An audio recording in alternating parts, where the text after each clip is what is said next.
Were you told you were shy? Do you identify as shy? Do you hate that word now? Do you just wish you could get over it and get on with your life? Welcome to Shining Beyond Shy, empowering you to create a greater life than you ever thought was possible. With your Shining Beyond Shy host, Fiona Cups.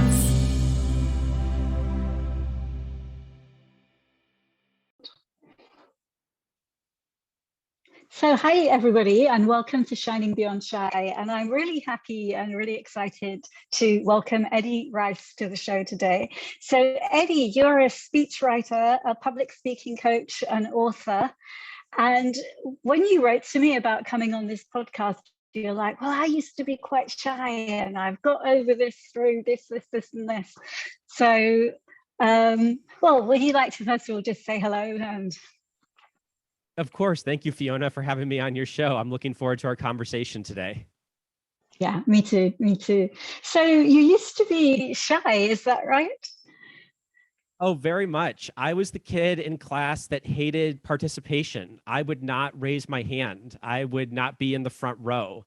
I was just perfectly content with being in the back row, not really giving any of my thoughts or ideas out loud. I preferred writing rather than speaking for a really long period in my life.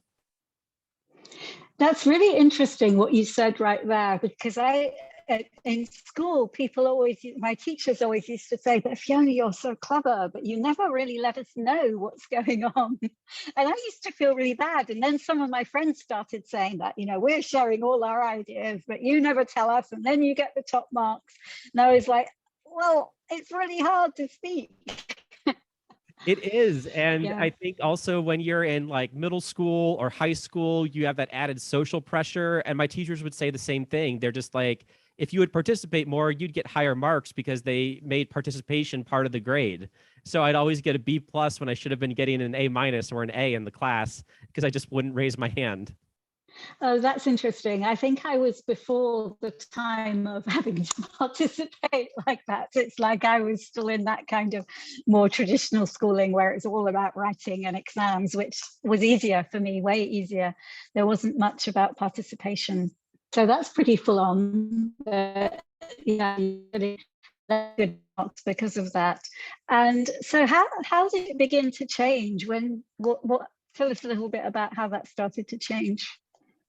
I think it definitely started to change in high school and college. I started to do an activity called mock trial, which is kind of like the debate club, except you pretend to be lawyers. And you have to get up and give opening statements, closing arguments. You have to argue objections, just like a real lawyer would do in a trial. You compete against other schools. It's a ton of fun. And it's something I started in high school and continued in college. And that really helped me find my stage to get out a lot more and to start voicing my ideas in front of other people with tons of feedback from the judges at each competition. And that helped me to start growing and becoming less shy and getting my ideas out there. And it spilled over into the classroom when I was finally raising my hand and saying, you know what, if I can do it in this activity of mock trial, I can do it in the classroom as well. So it gave me that practice ground, that training ground to really overcome my shyness. That's so interesting. And what drew you to that? Because I guess it's not an obvious thing for a shy boy to be choosing. What drew you to it? Well, at one time, I really wanted to be a lawyer, and I thought that was going to prepare me for doing it. I even tried out law school for a year and a half, and it was not for me. I found out later in life. But I truly did think growing up, because I loved to write, I did love to argue, just all the arguments were in my head. They just weren't said out loud. And I just, on a whim, just went to a meeting once and said, this is actually a lot of fun and I should keep trying to do this. Oh, that's really interesting. Yeah. Okay. So, and nowadays you help people write speeches, is that right? That is, yes. I'm a speechwriter on the side. I've got a full-time job, but when I didn't have full-time jobs, I would rely on my speechwriting skills to help other people. And that really came through when I was in college. I took classes on rhetoric, and we looked at what Aristotle and Cicero wrote 5,000 years ago and applied what they were writing to today's types of speeches for analysis, and found that the advice was the same, essentially. Tap into people's emotions, have a well-structured, well-divided speech, know the purpose of your speech and what you're trying to get across. And of course, practice in, tough situations so that the day of the speech, it becomes much easier. And I use that foundation to start a speech business. Wow, that's really interesting. So I'd love, so I've got questions about all of it, but when you talk about the structure of the speech, can you tell us a little bit about that? Because I know I've read somewhere, these things that some people say that, tell your audience what they want to hear and then say it in a different way. Is it something like that or something a little bit different? So that's really good advice when you're just starting out and you're trying to put a speech together. But what I love to do is really hone in on the main message that you want to get across to your audience. And what I have speakers do when they work with me, I say, look, the first thing we're going to do is come up with your one sentence. What is the one sentence you want to leave the audience with? And then we build the speech around that one sentence. And we say, look, if we're going to include a story, if we're going to include a stat or a statistic, we're going to make sure that it resonates with that one sentence. If it doesn't make it into the speech. And then, of course, we go into what are the questions in the audience's heads. So we look through and we say, hey, what are people thinking about? What are they going to have objections to? What are they going to be curious about? And we answered those questions throughout the speech. And that's how I start to structure the speeches, is around your main point and the audience's questions. And if you can do that, then you're going to have a well-structured speech that gets its point across and answers the audience's questions, and people will go home feeling like you heard them, even though it was just you talking to them. Yeah, that's really interesting, just that thing of how, well, I know for a lot of us, I'm definitely top of this class. It's like I can have one idea, but then I'm going here and here and here and here and here and here. And so that's really interesting that you say, okay, just one thing, which probably may be disappointing to someone like me, but I get it, just one thing, but make sure everything kind of relates to it. That's really, I love it. Yeah. And you talk about practicing. How do you recommend that people do that? Do you recommend memorizing, or what do you generally say to people? Well, I think there's a few approaches when it comes to practicing. If you have the time, I would suggest, and this is actually a really good thing, that if you are trying to overcome your shyness, is to join Toastmasters. They are a worldwide public speaking and leadership club that meet every week, and you have a local chapter in your area. Many people do. And you give speeches and get feedback from a supportive group of people. And you even get to do impromptu speeches as well on an activity called Table Topics, where you get a random question and have to answer it in 1 to 2 minutes. And that, to me, was probably one of the best ways that I found to practice, because it gets you in front of an audience on a regular basis and you are getting feedback in a warm, supportive environment. And that's how you grow as a speaker, because we don't get many opportunities to practice public speaking in our daily lives. Usually we have a presentation at work and that's it, without any feedback. So that's one avenue that I suggest. And then the other is what I call scaffolded memorization, where let's say you have a speech and you've written it all out on a piece of paper, a Word document, a Google Doc, whatever you have. Well, you give that speech as many times as you can to where you're comfortable with it. Then you create an outline from that document of just the big ideas, and you try giving the speech again using just those ideas. Then you repeat that process by subtracting more and more from the outline. And from there, you give the speech with a shorter and shorter outline to where you can just put the big ideas on note cards and you have the speech internalized by that point. Okay, I love it. Yeah, that's great. And can I ask you about just going back to the first point when you were talking about the impromptu giving of a speech? How was that for you when you first did it? Was that terrifying, or was it, how was that? Yes, absolutely terrifying. I will admit that 100%. I think just any public speaker who tells you that they're not scared when they go on stage is probably lying, or they've done it for 15, 20 years. there was still that, just bundle of nerves inside of me. But what I did was I just used that nervous energy when I was up there to kind of propel myself forward in what I was saying. And I just went for it many times, knowing that I only had to fill 1 to 2 minutes and I could really talk about anything. And that really helped me start to figure out what stories I could tell just on command, and using those as kind of prepared material to fit in to the topic at hand. But yeah, I was definitely scared the first time I've done it, and I've gone back to Toastmasters recently to improve my public speaking skills even more. And table topics still get me.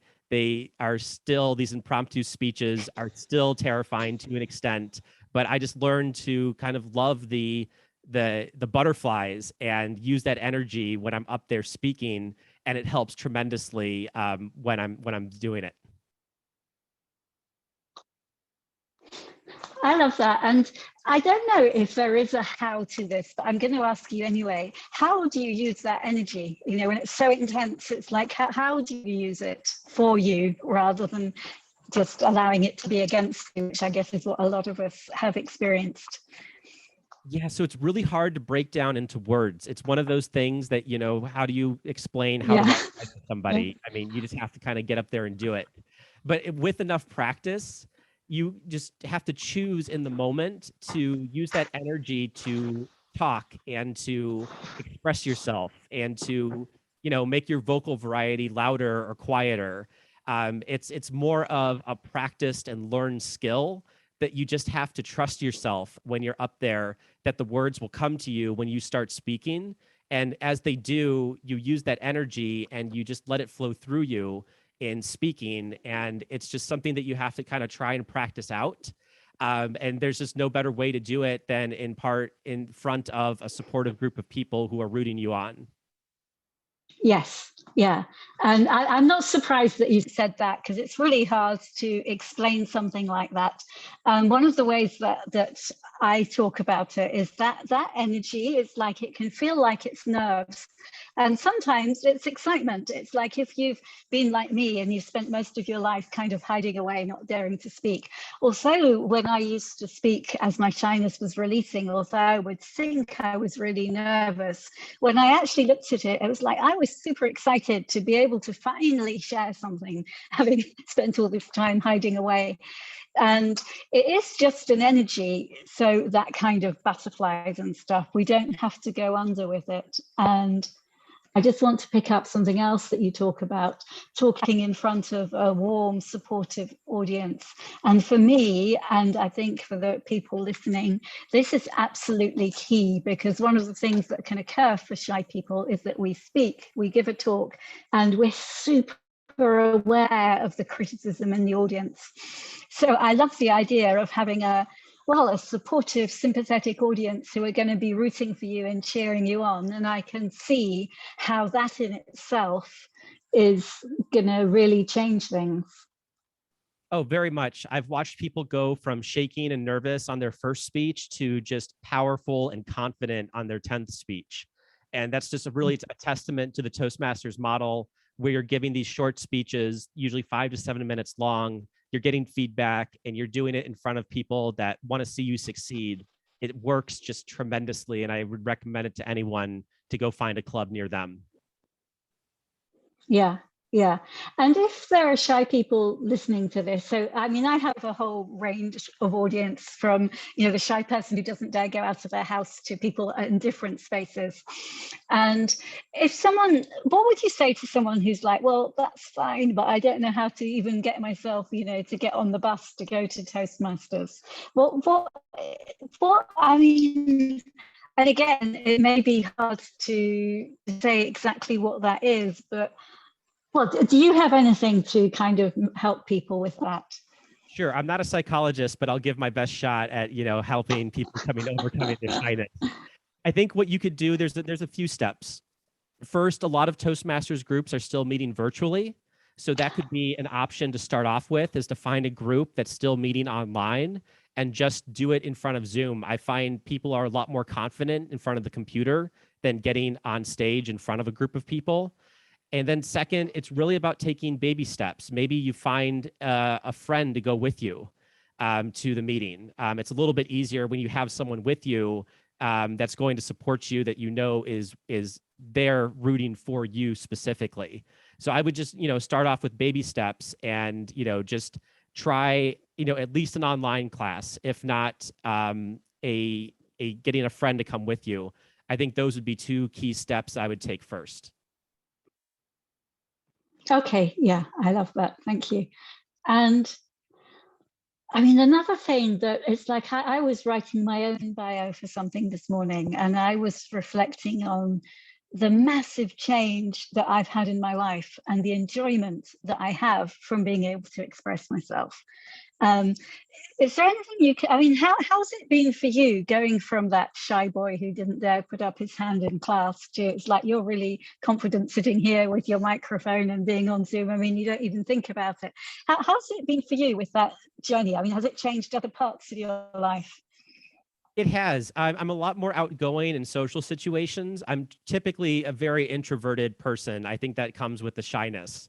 But I'm much better at, whether I'm at a dinner party or it's something at work, speaking up and saying my piece for what needs to be said. And I think I can just credit it to helping others be public speakers and then just working on myself and my own skills, not getting complacent and saying, you know what, we all have a stage that we want to be on. And if we can find that stage, then we can shine on it. And I think it's about finding those smaller stages in life to perform on and building up over and over again. I mean, a year or two ago, I would not have gone on podcasts. I think this is a very new thing for me. But now I'm doing it on a regular basis and loving it tremendously. And I thought I was going to be nervous at first, or that I'd forget what I needed to say. But I just, put myself out there. I said, I have to get onto a bigger stage. And I just have, everything is really built up one little stage at a time to where I am now. So back to those taking small steps at each step of the way to just do a little bit more, a little bit larger of a stage, and your public speaking skills and shyness will thank you for it. Yes. And you said something interesting, or it was all interesting, but something that I want to ask about. You said we all have a stage that we'd like to be on. So are you saying that everybody has something that they want to share with the world? Everybody has something, in the world may just be a small portion of the world, but everybody has something inside that they actually would love to share. Yeah, it could be a stage at work. It could be a stage with relationships, with going out with people or with friends or with loved ones. It's really about wanting to express yourself fully in the presence of other people. And I think each one of us has this stage that we want to be on and excel on. And it's just a matter of how do you get there? It's just smaller stages leading up to it and putting in the time to practice. And putting in the time to really take these public speaking skills seriously. It's a skill like any others. You see these great people up there on these keynote stages, and the secret is they have been practicing that speech over 100 times easily before they got up onto that stage, or they've been speaking for 10 years. We just don't get to see the practice. It's like, tuning in to ESPN, the sports channel. They only show the great plays that people make. They don't show the practice. They don't show what that player was like in high school or when they were failing to make a catch. You don't ever get to see that. And same thing with public speaking. You don't get to see all the failures that public speakers went through. And instead, you get to see this finished, polished product. But there's a lot of failure that happened before then that got them to that point. And it was really that growth, that learning that went on inside them that got them onto that stage.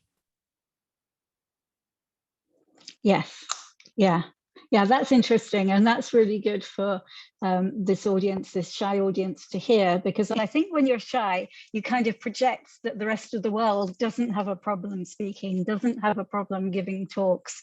And actually, no, that's not true. I mean, I think different types of people have different ways of dealing with it. But it's really interesting that you say that. I guess like everything, the people who are out there giving their keynote talks, they are experienced speakers, and we didn't see them at the beginning of their careers when they were messing it up somewhere. Yeah, there's only a few of them out there that will show you their first video of them bombing on stage. The rest of them have those videos hidden far, far away for no one to see. Yes, yes. I still have in a sort of different context, I still have the first video I did maybe 12 or 13 years ago where I became a healer, and I was setting up my first ever website. And I remember my partner at the time saying, "It's only in the last second of the video that you laugh. You're always laughing. What's going on?" And he basically was saying, "That video is not you, Fiona." And I was like, I felt so ashamed. The video isn't me, but I didn't know how to make it me at the time. Let's put it like that. And for me at the time, it was a massive thing, even putting the video on my website. It's like, what do you mean I put it on my website? Now you want it to be good? But anyway, things have changed a bit, or a lot for me since then, thank goodness. So what else do you have? What else would you like to share? I'm not sure if I have other direct questions for you. What else would you like to tell our beautiful shy audience? I think part of being shy is that we have tremendous ideas inside of ourselves, and it's really on us to get those ideas out into the world. So for some people, that is just going to be writing. But I challenge each person to take at least one step today to do something that's going to put your idea out into the world via the spoken word, whether that's a podcast, whether it's a website video, whether it's going to Toastmasters, or whether it's just giving your ideas out at a gathering of friends at a party, now that we can have them again for the most part in the world. We'll see what happens if we go back to lockdowns. But I think it's really about taking just a small step to get onto the stage that you want to get onto, and realizing that it's a journey. It's something that isn't going to happen overnight. No one becomes an amazing public speaker overnight. It is something that you work at, and you just improve little by little every single time that you give a speech. Going back to Toastmasters, it's finding that supportive, affirming group that's going to help you grow. Look around for a club that you fit with. I like the smaller clubs because you get more opportunities to speak, and they're usually a lot more warm and generous with their time, versus the clubs of like 45 people where you're fighting for speaking time, and that's no fun at all. But I like the smaller clubs where you can take those small steps with people, and you only take them when you're ready. It's all voluntary participation. So it's really going at your own pace to make yourself better. Brilliant. I love that. And can you tell us, Eddie, where people can find you? Sure. To see more about you and what you're doing. Yeah, it's called Rice Speech Writing, RICE, followed by the word speechwriting.com. When you go there, you can find all about me. And then I also have a book coming out April 18th. It's called Toast, Short Speeches, Big Impact. It's on pre-order on Amazon. But on April 18th, the ebook and the print version will be out, and then an audiobook will follow shortly as well. Oh, wow. I love that. Thank you so much. So really thank you for taking the time out to be on here. And you're a testimony to what you're teaching. It's like your relaxation as you're here on the podcast, and that makes it very fun for me to chat with you. So thank you for that. Oh, you're welcome. It's just been a lot of practice, to be honest. If you saw my first podcast, I was definitely a lot tighter and a little bit more nervous. But now, after doing a bunch of them, it just becomes just having a conversation with people, and it becomes easier. So yeah, it's just taking a small step at a time. Yes, and that's ending with that reminder to our audience. Yeah, it is. And I mean, I see that with my overall journey of shyness. It's like I was so excited when I started to step out of shyness, and I thought that, it was like you said, that I learned the tools and I was suddenly not shy. And actually it turned out not to be like that. It's been a journey and continues to be a journey. So yeah, thank you for encouraging all of us just to take those steps along the way. Oh, you're welcome. It was a wonderful conversation, Fiona. I enjoyed it tremendously. Fantastic. Me too. Thank you so much for listening to this podcast. I'm so grateful for you. It would be great if you could subscribe great if you could leave a review wherever you're listening. And if you'd like some quick, simple tips to overcome shyness wherever you are, please go to my website, fionacuts.com, where you can download my free product, 5 Steps to Overcoming Shyness Wherever You Are. Thank you again, and see you next time.